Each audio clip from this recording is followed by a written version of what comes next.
الحمد لله نحمده ونستعينه ونستغفره ونؤمن به ونتوكل عليه ونعوذ بالله من شرور أنفسنا ومن سيئات أعمالنا من يهده الله فلا مضل له ومن يضلله فلا هادي له ونشهد أن لا إله إلا الله وحده لا شريك له ونشهد أن سيدنا ومولانا محمدا عبده ورسوله قال الله تبارك وتعالى في القرآن المجيد والفرقان الحميد ولله على الناس حج البيت من استطاع إليه سبيلا صدق الله مولانا العظيم وقال النبي صلى الله عليه وسلم تابعوا الحج والعمرة فإنهما ينفيان الفقر والذنوب أو كما قال عليه الصلاة والسلام إن الله وملائكته يصلون على النبي يا أيها الذين آمنوا صلوا عليه وسلموا تسليما درود شریف پڑھ دیں اللهم صل على محمد وعلى آل محمد كما صليت على إبراهيم وعلى آل إبراهيم إنك حميد مجيد اللهم بارك على محمد وعلى آل محمد كما باركت على إبراهيم وعلى آل إبراهيم إنك حميد مجيد محترم سامعین، اللہ رب العزت کا لاکھ لاکھ احسان ہے کہ اللہ تعالیٰ نے ہمیں جمعۃ المبارک کے لیے حاضر ہونے کی توفیق عطا فرمائی۔ جس طرح آپ حضرات کو معلوم ہے کہ یہ شوال کا مہینہ ہے، شوال کا مہینہ اور ذوالقعدہ کا مہینہ اور ذی الحجہ کا مہینہ، ان مہینوں کو اشہر حج کہا جاتا ہے کہ یہ حج کے مہینے ہیں۔ اس لیے کہ حج اگرچہ ذی الحجہ کے مہینے کے اندر ادا ہوتا ہے، اس کے ارکان، اس کے افعال و اعمال ذی الحجہ کے مہینے میں ہیں، لیکن شوال اور ذوالقعدہ کو بھی حج کا مہینہ کہا گیا، اس لیے کہ اگر کوئی شوال کے اندر یا ذوالقعدہ کے اندر حج کے لیے احرام باندھ لیتا ہے تو وہ حج کے لیے احرام باندھ کر حج کے لیے روانہ ہو سکتا ہے۔ اس لیے اس مہینے کو بھی حج کا مہینہ کہا گیا۔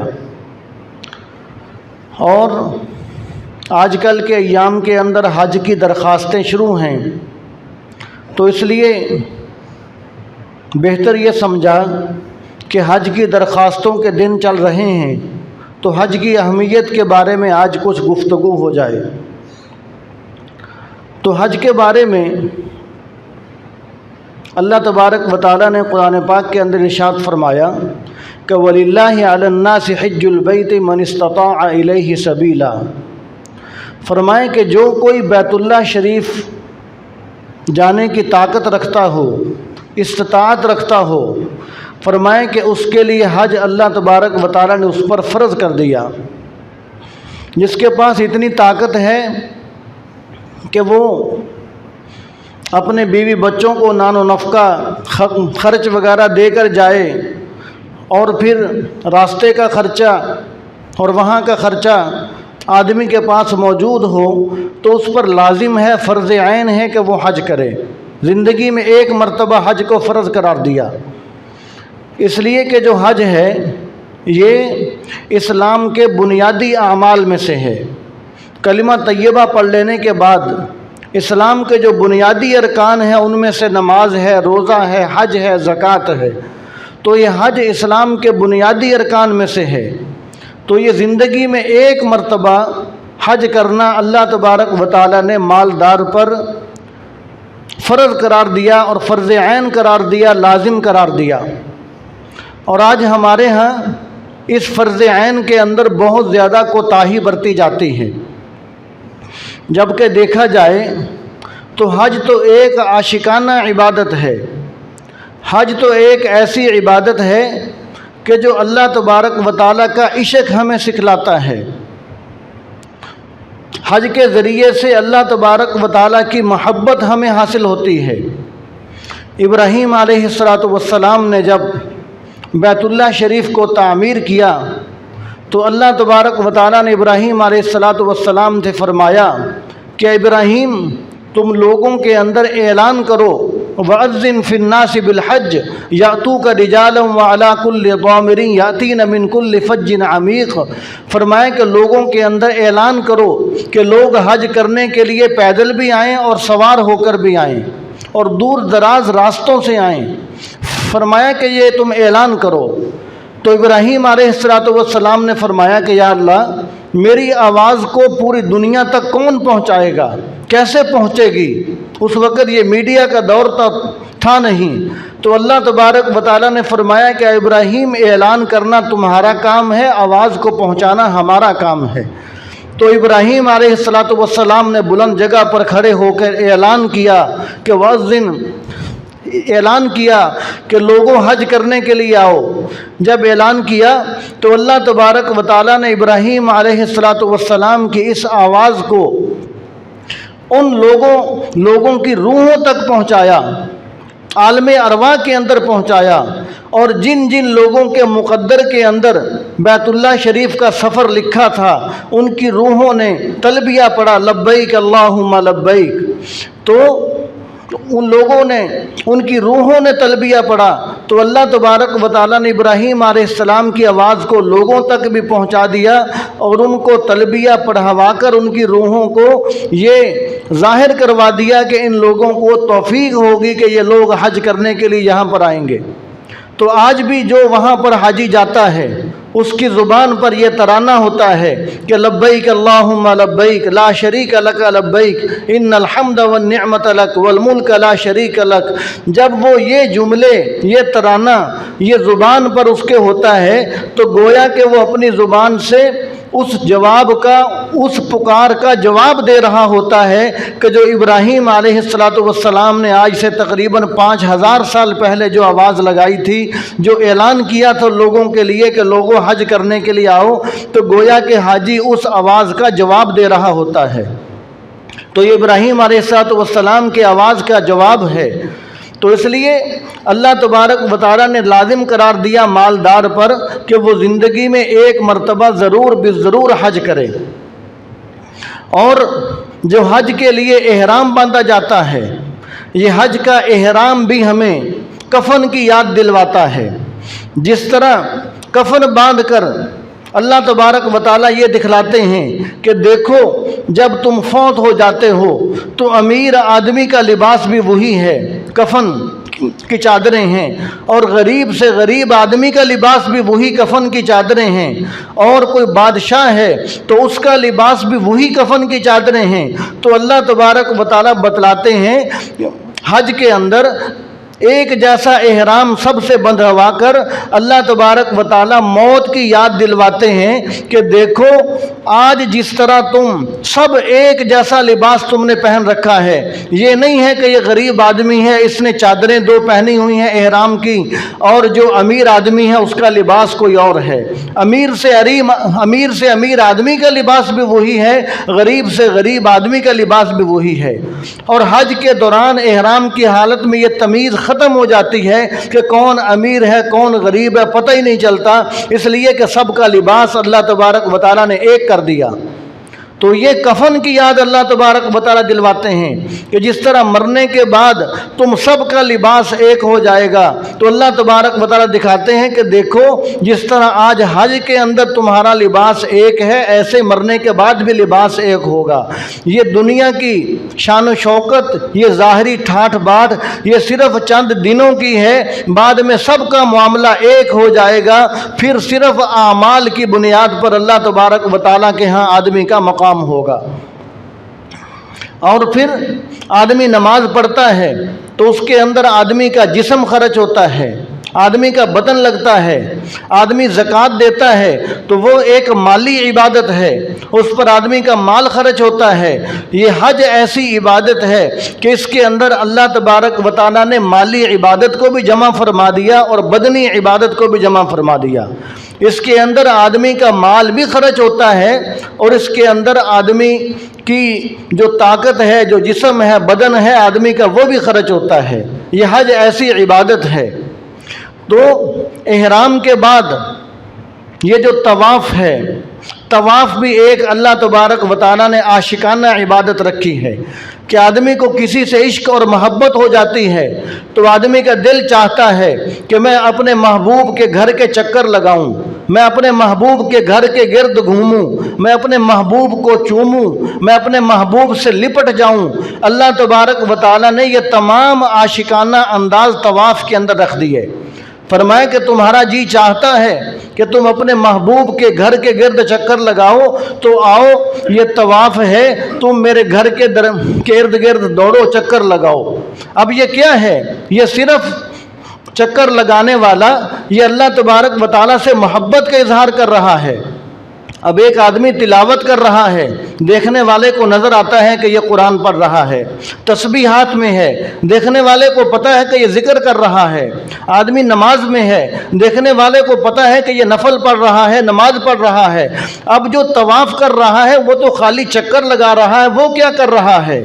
وہ اس لیے چکر لگا رہا ہے کہ یہ عشق اور محبت کا انداز ہے کہ میرے رب کا یہ گھر ہے، اس گھر کی نسبت اللہ تبارک و تعالیٰ کے ساتھ ہے، اس لیے میں اس گھر کے چکر لگا رہا ہوں۔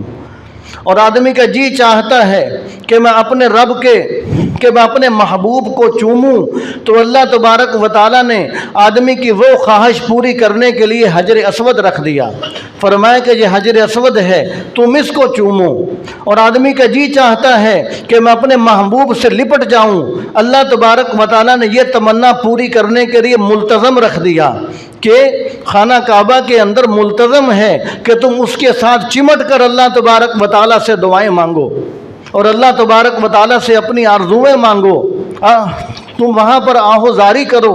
تو یہ محبوب سے جو محبت کے انداز تھے، اللہ تبارک و تعالیٰ نے وہ سارے انداز اس طواف کی عبادت کے اندر اور حج کی عبادت کے اندر رکھ دیے۔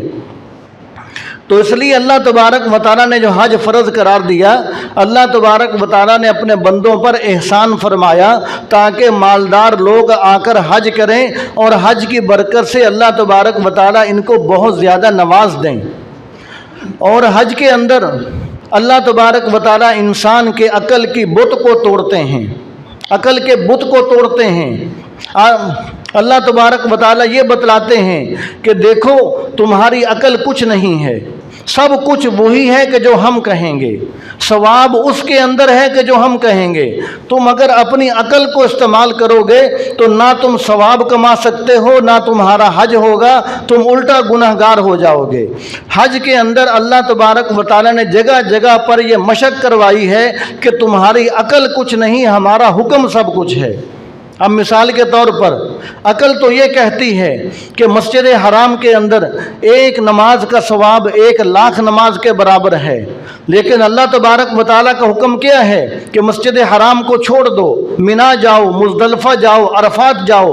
اب اگر عقل کی مانی جائے تو عقل تو یہ کہہ رہی ہے کہ مسجد حرام میں ایک نماز کا ثواب اتنا زیادہ ہے، بیت اللہ شریف کو چھوڑ کر تم کہاں جا رہے ہو؟ لیکن اللہ تبارک و تعالیٰ نے یہ بتلا دیا کہ عقل کی نہیں مانی جائے گی، ہمارے حکم کی مانی جائے گی۔ اجر و ثواب اس کے اندر ہے کہ جو ہم کہیں گے۔ ہم نے کہہ دیا تم منا جاؤ، مزدلفہ جاؤ، عرفات جاؤ، تو وہاں جانے میں تمہیں ثواب ملے گا۔ اگر منا، مزدلفہ، عرفات نہیں جاؤ گے تمہارا حج بھی نہیں ہوگا، تم اگرچہ بیت اللہ شریف کے ساتھ چمٹے رہو، تم الٹا گنہگار ہو جاؤ گے۔ اللہ تبارک و تعالیٰ نے عقل کے بت کو توڑا۔ اب عقل تو یہ کہتی ہے کہ یہ صفا مروہ کے درمیان لوگ دوڑ رہے ہیں، اچھے بھلے سنجیدہ لوگ ہیں، یہاں پر آ کر دوڑنا شروع کر دیتے ہیں۔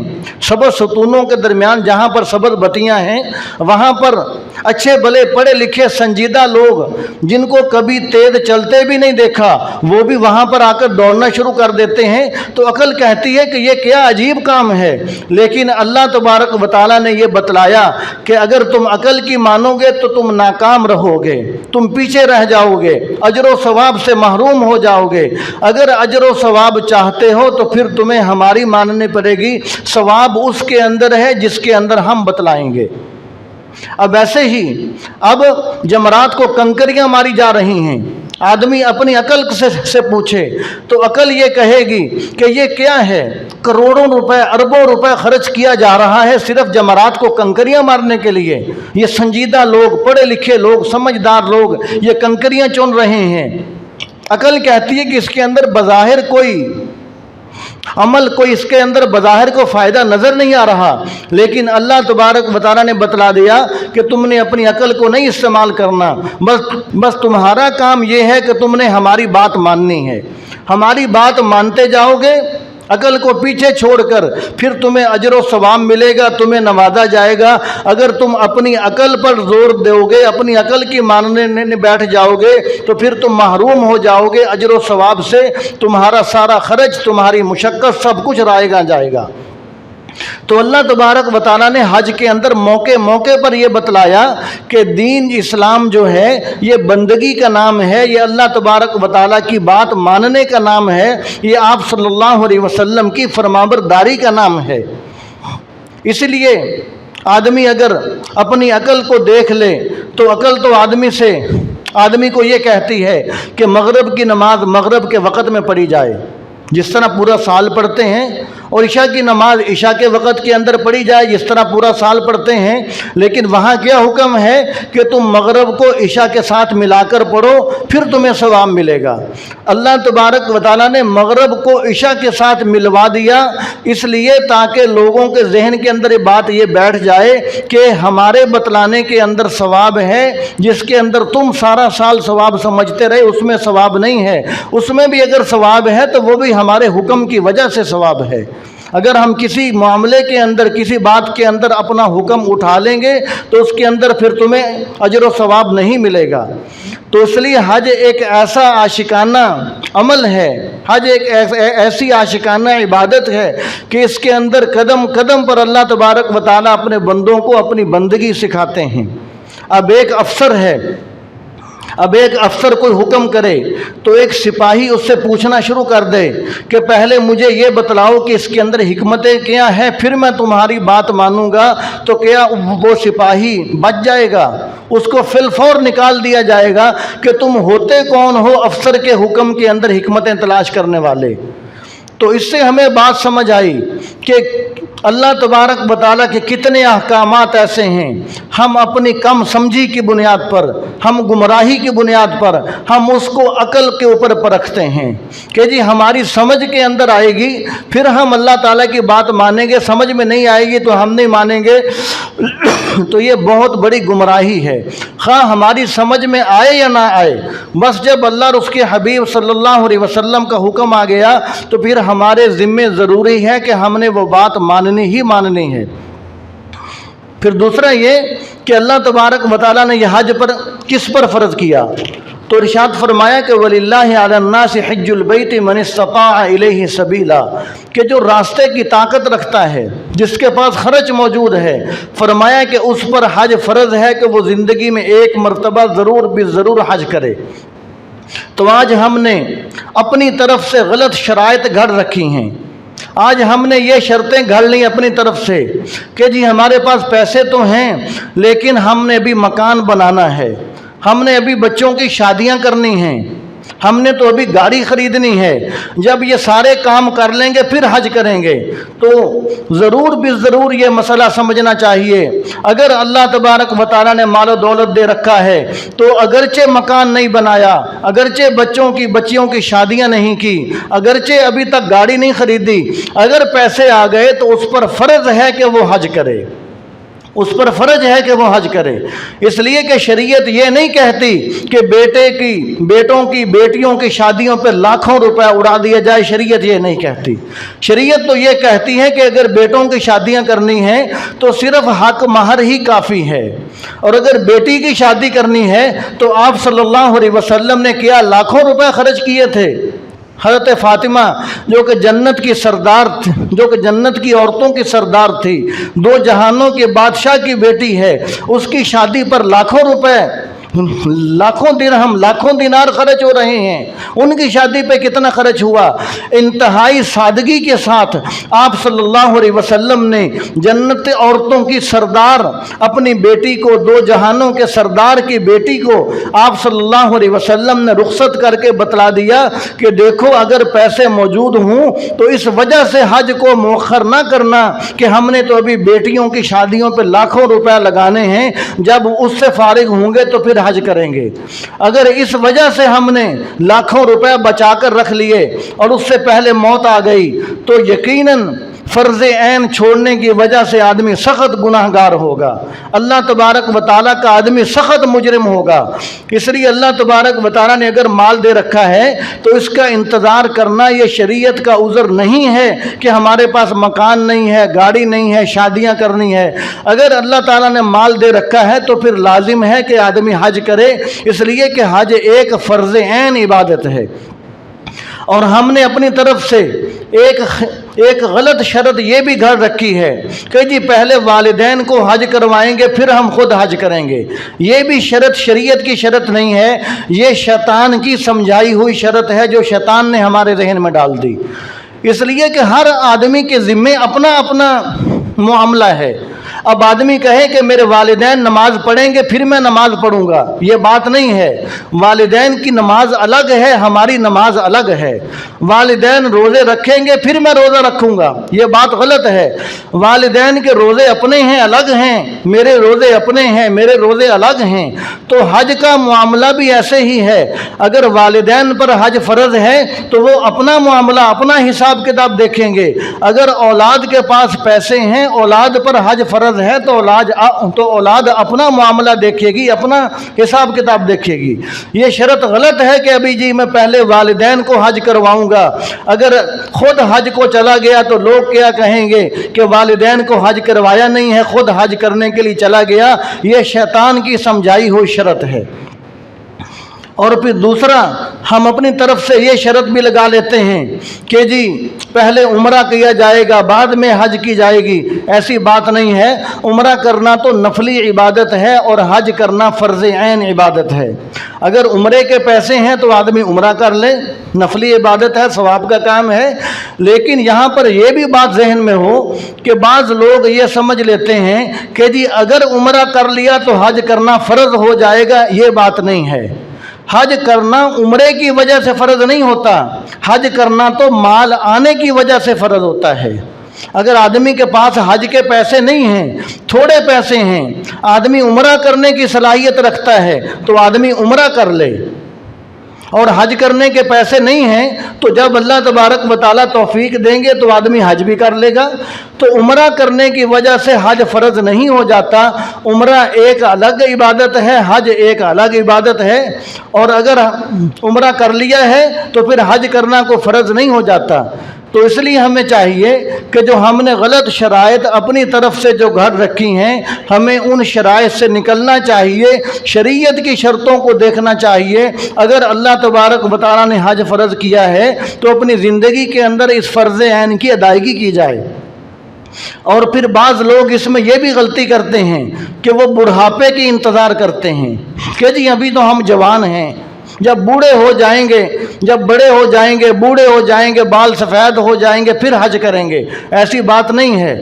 جب آدمی بالغ ہو گیا، بالغ ہونے کے بعد جب اس کی ملکیت میں اتنے پیسے آ گئے کہ وہ حج کر سکتا ہے تو فوراً اس پر فرض عین ہو گیا کہ اب وہ حج کرے۔ اگر وہ بڑھاپے کا انتظار کرتا رہا اور اس کی موت آ گئی تو وہ فرض عین کو چھوڑنے کی وجہ سے سخت گناہ گار ہوگا، فرض عین کو چھوڑنے کی وجہ سے سخت گناہ گار ہوگا۔ اور ویسے بھی جوانی کے اندر آدمی حج کرے تو زیادہ مزہ آتا ہے، آدمی کے اعضاء مضبوط ہوتے ہیں، آدمی کے اندر طاقت اور ہمت ہوتی ہے، آدمی زیادہ اعمال کر سکتا ہے۔ کتنے بوڑھوں سے یہ سنا گیا کہ جب وہ حج کر کے آتے ہیں تو آ کر یہ کہتے ہیں کہ بس جی حج تو جوانی کا ہوتا ہے۔ کیوں کہتے ہیں؟ اس لیے کہ کتنے موقعوں پر ایسا ہوتا ہے کہ وہ بوڑھے کافی سارے کام کرنا چاہتے ہیں لیکن بڑھاپے اور کمزوری کی وجہ سے وہ کام نہیں کر سکتے، تو وہ پچھتاتے ہیں کہ کاش کہ ہم جوانی کے اندر آتے تو آج ہم اپنے دل کے سارے ارمان پورے کرتے۔ تو اس لیے وہ آ کر بیچارے کہتے ہیں کہ جی حج تو جوانی کا ہوتا ہے۔ تو اس لیے ہمیں چاہیے کہ اگر اللہ تبارک و تعالیٰ نے مال و دولت دے رکھا ہے تو ضرور بے ضرور حج کیا جائے۔ اور اللہ تبارک و تعالیٰ نے جب حج کا حکم دیا تو قرآن پاک کے اندر ارشاد فرمایا کہ لیشہدوا منافع لہم، فرمایا کہ تم حج کرو تاکہ تم حج کے فائدے دیکھو، تاکہ تم حج کے فائدے دیکھو۔ تو اللہ تبارک و تعالیٰ نے بتلا دیا کہ حج کے اندر فائدے ہی فائدے ہیں، نقصان نہیں ہے۔ یعنی آدمی یہ نہ سوچے کہ میں نے اگر حج کر لیا تو میرا مال ختم ہو جائے گا، میں اگر حج کو چلا گیا تو میرے پیسے ختم ہو جائیں گے، میں غریب ہو جاؤں گا، میں فقیر ہو جاؤں گا، میں محتاج ہو کر بیٹھ جاؤں گا۔ فرمایا ایسی بات نہیں، تم مسلمان ہو، قرآن پاک پر تمہارا ایمان ہے، اللہ تعالیٰ کے فرمان پر تمہارا ایمان ہونا چاہیے۔ اللہ تعالیٰ نے فرما دیا لیشہدوا منافع لہم، حج کرو تاکہ تم حج کے فائدے دیکھو۔ تو حج کے اندر فائدے ہی فائدے ہیں۔ آج تک ہزاروں سال سے، جب سے ابراہیم علیہ السلام نے یہ اعلان کیا کہ لوگوں حج کرو، حج کرنے آؤ، اس وقت سے لوگ حج کر رہے ہیں۔ تو آج تک پوری دنیا میں سے ایک آدمی نہ دکھایا جا سکتا ہے، نہ کسی آدمی کے بارے میں بتلایا جا سکتا ہے کہ جی یہ حج کرنے گیا تھا، حج کی وجہ سے یہ غریب ہو گیا، یہ عمرہ کرنے گیا تھا، عمرے کی وجہ سے یہ فقیر ہو گیا، یہ حج اور عمرے کی وجہ سے محتاج ہو گیا، یہ اب دوسرے لوگوں کے ہاتھوں کو دیکھ رہا ہے۔ ایسی بات نہیں ہے۔ حج کے اندر اللہ تعالیٰ نے دین کے فائدے بھی رکھے، دنیا کے فائدے بھی رکھے۔ لیشہدوا منافع لہم، تاکہ تم حج کے فائدے دیکھو۔ حج کے اندر فائدے ہی فائدے ہیں۔ حضور صلی اللہ علیہ وسلم نے ارشاد فرمایا کہ تابعوا الحج والعمرہ، فرمایا تابعوا الحج والعمرہ فإنہما ینفیان الفقر والذنوب، فرمایا کہ تم حج اور عمرے کو پے در پے کرو، لگاتار کرو۔ یعنی حج کر کے آئے ہو پھر عمرے کی تیاری کرو، عمرہ کر کے آئے ہو پھر حج کی تیاری کرو، یعنی تم حج اور عمرے کو لگاتار پے در پے کرو۔ کیا فائدہ ہوگا؟ فرمایا کہ فإنہما ینفیان الفقر والذنوب، اس لیے کہ حج اور عمرہ یہ فقر و فاقہ کو بھی دور کرتے ہیں اور گناہوں کو بھی دور کرتے ہیں۔ فرمایا کہ حج اور عمرے کی وجہ سے فقر و فاقہ بھی دور ہوتا ہے اور گناہ بھی زائل ہوتے ہیں، گناہ بھی دور ہوتے ہیں۔ گناہ کیسے دور ہوتے ہیں؟ فرمایا کہ حج اور عمرہ ایسے گناہوں کو دور کر دیتے ہیں جس طرح آگ کی بھٹی کے اندر لوہے کو ڈالا جائے تو وہ بھٹی لوہے کی میل کچیل کو دور کر کے رکھ دیتا ہے۔ فرمایا کہ حج اور عمرہ ایسے آدمی کے شخص کے گناہوں کو معاف کر دیتے ہیں، اور جب وہ حج عمرہ کر کے آتا ہے، حج کر کے آتا ہے تو آپ صلی اللہ علیہ وسلم نے فرمایا کہ وہ اس طرح واپس لوٹتا ہے گویا کہ آج ہی اس کی ماں نے اس کو جنا ہے، آج ہی وہ اپنی ماں کے پیٹ سے آیا ہے۔ جس طرح ماں کی پیٹ سے آیا ہوا بچہ وہ بالکل معصوم ہے، گناہوں سے پاک ہے، اللہ تبارک و تعالیٰ اس کو گناہوں سے پاک صاف کر کے واپس لوٹاتے ہیں۔ تو اس لیے اگر اللہ تبارک و تعالیٰ نے یہ حج کو فرض کر رکھا ہے تو چاہیے یہ کہ ہر آدمی اپنا اپنا حساب دیکھے۔ لوگوں کے سامنے تو وہ اپنا مال دبا کر بیٹھ جائے گا کہ جی میرے پاس کچھ نہیں ہے، تھوڑے سے پیسے ہیں تاکہ کوئی مانگ نہ لے، لیکن اللہ تبارک و تعالیٰ سے کون چھپا سکتا ہے؟ اللہ تعالیٰ کو تو پتہ ہے کہ میں نے کس کو کتنا دیا ہے۔ تو جب اللہ تعالیٰ کو پتہ ہے تو پھر معاملہ اللہ تبارک و تعالیٰ کے ساتھ ہے۔ تو لہٰذا یہ حج کے موضوع پر آج اس لیے بات کی گئی، ایک تو شوال اور ذوالقعدہ یہ بھی حج کے مہینے ہیں، دوسرا اس وجہ سے کہ آج کل حج کی درخواستیں شروع ہیں۔ آج کل آدمی جس پر حج فرض ہے وہ کوشش کرے گا، درخواستیں دے گا تاکہ وہ اپنے اس فریضے کی ادائیگی کر سکے۔ جب عین حج کے موقع پر، ذی الحجہ کے موقع پر جب حج کے بارے میں یہ حج کی اہمیت بتلائی جاتی ہے تو اس وقت درخواستوں کا موقع نہیں ہوتا۔ اس وقت آدمی سوچتا ہے کہ اگلے سال کریں گے پھر شیطان آدمی کو ورغلا دیتا ہے۔ تو اس لیے آج کل درخواستیں شروع ہیں، اگر کسی پر حج فرض ہے تو وہ اس فریضے کی ضرور ادائیگی کرے۔ آخری حدیث شریف ذہن کے اندر آئی ابھی کہ آپ صلی اللہ علیہ وسلم نے ارشاد فرمایا کہ جس پر حج فرض ہے اور وہ حج نہیں کرتا، فرمایا کہ مجھے اس کی کوئی پرواہ نہیں، وہ یہودی ہو کر مرے یا وہ نصرانی ہو کر مرے۔ کیا مطلب؟ یہودی نصرانی ہو کر مرنے کا مطلب یہ کہ وہ کافر مر رہا ہے، وہ مسلمان نہیں مر رہا۔ اور کافر کا انجام کیا ہے کہ وہ ہمیشہ ہمیشہ کے لیے جہنمی ہے۔ 1 کروڑ سال کے بعد، 1 ارب خرب سال کے بعد کافر کو جہنم سے نکالا نہیں جائے گا، وہ ہمیشہ ہمیشہ کے لیے جہنم کے اندر ہی رہے گا۔ یہ کون کہہ رہا ہے؟ یہ رحمت للعالمین آپ صلی اللہ علیہ وسلم، جو ابو جہل کو بھی جا کر دعوت دیتے رہے، امت کی غم کے اندر جو ہنڈیا کی طرح جن کا سینہ پکتا رہا، روتے رہے، وہ آپ صلی اللہ علیہ وسلم فرما رہے ہیں کہ حج جس پر فرض ہے اور وہ حج نہیں کرتا، فرمایا کہ مجھے اس کی کوئی پرواہ نہیں ہے، خواہ وہ یہودی ہو کر مرے یا وہ نصرانی ہو کر مرے، یعنی اگرچہ وہ کافر مر جائے ہمیشہ ہمیشہ جہنم میں جاتا جائے، فرمایا کہ مجھے اس کی کوئی پرواہ نہیں ہے۔ تو اس لیے اگر اللہ تعالیٰ نے حج فرض کیا ہے تو اس فریضے کی ضرور ادائیگی کی جائے۔ تو دعا ہے کہ اللہ تعالیٰ ہمیں عمل کی توفیق عطا فرمائے۔ وآخر دعوانا الحمدللہ رب العالمین۔